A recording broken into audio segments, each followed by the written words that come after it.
जय हिंद दोस्तों, आपके लिए बहुत इंपॉर्टेंट। हाँ जी दोस्तों, मैं आज बात करूंगा आफ्टर मी, यानी मेरे बाद यानी दो फोल्डर हैं। एक अंग्रेजी में है जो मैंने आपके साथ पहले शेयर किया था, और अभी ये हिंदी में है मेरे बाद 38 पेज का है। हाँ जी दोस्तों, इसमें पूरी जानकारी, यानी जो आज हम जिंदगी जी रहे हैं, चाहे सर्विंग सोल्जर के तरीके से या पेंशनर्स के तरीके से, यदि हमारे साथ कुछ बैड हैपनिंग हो जाती है, और कुदरत का नियम है सबके साथ ये होना ही होना है, तो उसके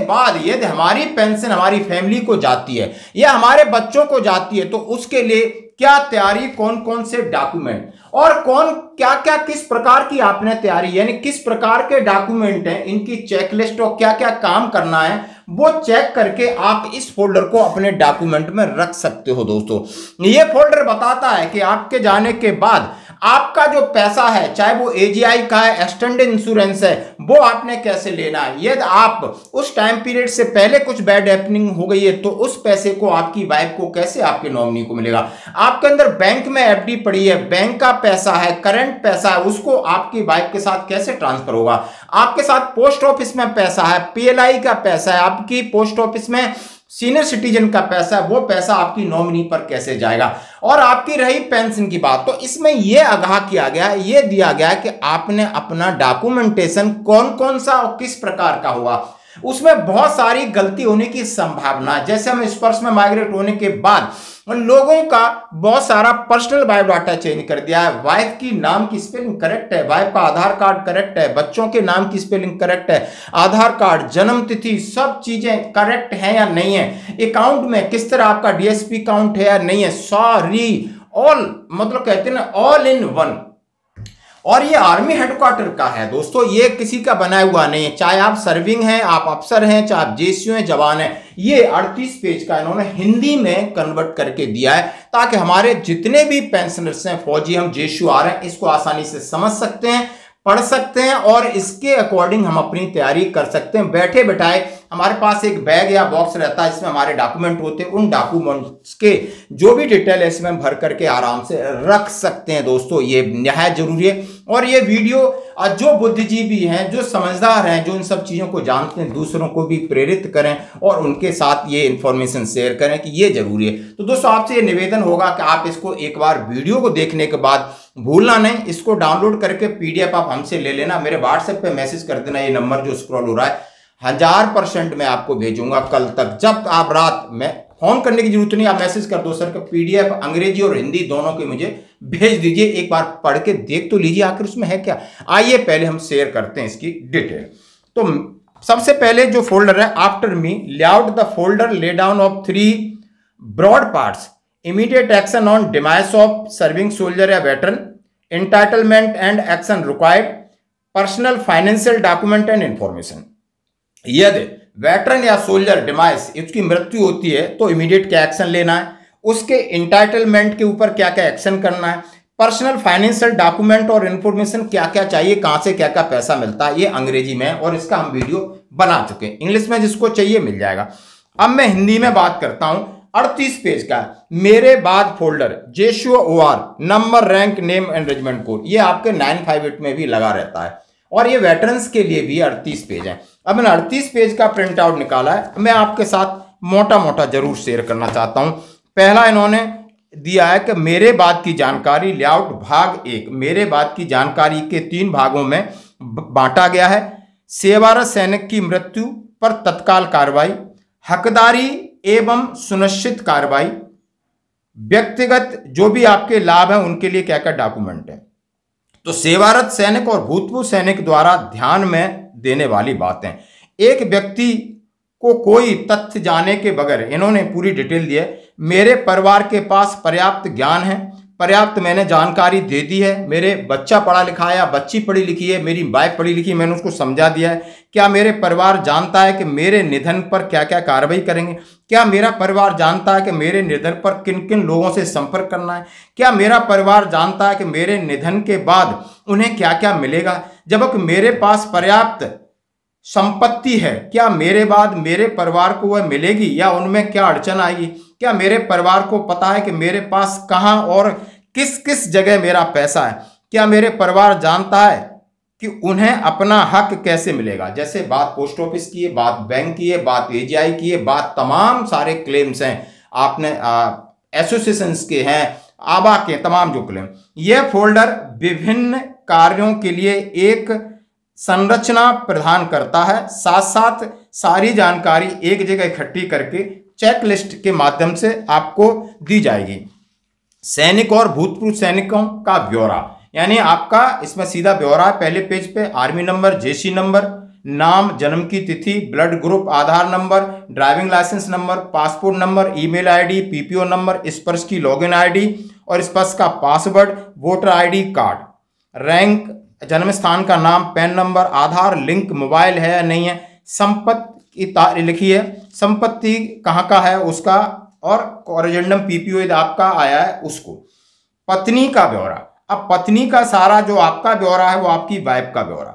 फिर आपके आश्रितों का ब्यौरा, आपके बच्चे, उनका नाम, जन्म तिथि, जन्म का स्थान, ब्लड ग्रुप, उनके टेलीफोन नंबर, ईमेल आईडी, आधार, पैन। अब ये जो होगा आपने पीपीओ में भी चेक करना है, डिस्चार्ज बुक में भी चेक करना है और इसमें भरना है। कहीं भी कोई भी गड़बड़ी स्पेलिंग किसी की नहीं होनी चाहिए, ये ब्यौरा। उसके बाद एनओ की को जानकारी होनी चाहिए, यानी आपके शादी का पार्ट ऑर्डर और शादी का मेंशन है, जो भी एपी फंड के लिए जो सेवारत है। इसके बाद आपको एजीआई से कैसे क्लेम है, और जॉइंट अकाउंट नंबर है आपका, प्रोविडेंट फंड से जुड़ी ईआई सर्टिफिकेट की और तारीख, यानी आपका एक्सटेंडेड इंश्योरेंस वो सर्टिफिकेट, चल अचल संपत्ति, सीएसडी कार्ड, डिपेंडेंट कार्ड्स, वर्तमान चिकित्सा श्रेणी, ईसीएचएस कार्ड, पीपीओ नंबर, इसकी जानकारी, स्पर्श आईडी, डिस्चार्ज बुक के बारे में जानकारी, वेटरन डिपेंडेंट कार्ड और उसकी पूरी जानकारी। उसके बाद विशेष ध्यान में रखना है, यानी महिला का जो भी है वो बच्चे हैं उनका पूरा नाम, सारी चीजें इसके अंदर दी गई हैं। यानी मृत्यु पर तत्काल क्या कार्रवाई है, सर्वेंट सैनिक या भूतपूर्व सैनिक की मृत्यु पर तत्काल कार्रवाई सूचित करें। कैसे आप समझ सकते, सर्विंग हैं तो आपको यूनिट में या रिकॉर्ड ऑफिस और फॉर्मेशन हेडक्वार्टर में, यदि वो सर्विंग सोल्जर घर पे है या सेना के अंदर, वेटरन है जिला सैनिक बोर्ड, रिकॉर्ड ऑफिस, निकटतम स्टेशन हेडक्वार्टर या सीएसडी। और लिखा है अंगदान, यदि आपने कोई डोनेट करना है उसके बारे में, आपने दाह संस्कार का समय कहाँ करना है और उसके लिए क्या क्या व्यवस्था है, दाह संस्कार का प्रमाण पत्र वहां से, फिर मृत्यु प्रमाण पत्र, फिर परिवार वालों को सूचित कैसे करें, एक एक चीज इसमें दिया स्टेक होल्डर के बारे में। फिर जांच सूची, मतलब आपके पास चेक लिस्ट है मृत्यु के ऊपर करने वाली कार्रवाई। अगर मृत्यु किसी न किसी कंडीशन में हुई है उसमें कौन कौन से डॉक्यूमेंट हैं, कौन कौन सी बीमा राशि है, सारी एजीआईएफ का क्या है, पोस्ट ऑफिस में क्या है, बैंक में क्या है, अदर चीज़ों क्या है, फिर आपकी यूनिट और आपने क्या क्या चीज़ें करनी है, लोन है आपकी, एफडी क्या है, बीमा पॉलिसी के लिए क्या है, मतलब सारी चीज ए टू जेड एक एक क्या क्या कार्रवाई करना है उसका पूरा डिटेल दिया है पेज नंबर 8 में। 9 में दिया है परलिप्नियां, यानी सैनिक की मृत्यु के बाद उसके उत्तराधिकारी को प्राप्त होने वाली जो भी चीजें क्या क्या मिलती हैं, वर्ग एवं पेंशन किस किस प्रकार की मिलती है वो उन्होंने बताया कि आपकी टर्म्स ऑफ कंडीशन कितनी, रिटायर होने के बाद जो पेंशन आपके लिए कितनी % लागू होगी, आपके 7 साल हुए हैं, 67 एज हुआ है, सारी इसमें एक एक चीज़ का वर्गीकरण दिया गया है। और फिर उसकी चेक लिस्ट है कि आपने कौन कौन से डॉक्यूमेंट लगने, क्या क्या काम करना है, सारी दिया है। फिर इसमें दिया है मृत्यु जो दान आपने कोई डोनेट करने उसके मुताबिक दिया है, एजीआई के बारे में दिया है, और किसी का पुनर्विवाह या इस तरीके का अधिकार है या नहीं है, आश्रितों को पेंशन के कौन कौन से अधिकार हैं, बच्चे को क्या अधिकार है, बेटी को क्या अधिकार है, हैंडीकैप्ड को क्या अधिकार है, ईसीएचएस में फिर आपने क्या क्या कार्रवाई करना है। और फिर आपको यदि किसी कंडीशन में हो जाता है तो आपके बच्चों के लिए एजुकेशन में क्या क्या रियायतें हैं, 8 तक 10,000 रुपये, 14,000 रुपये,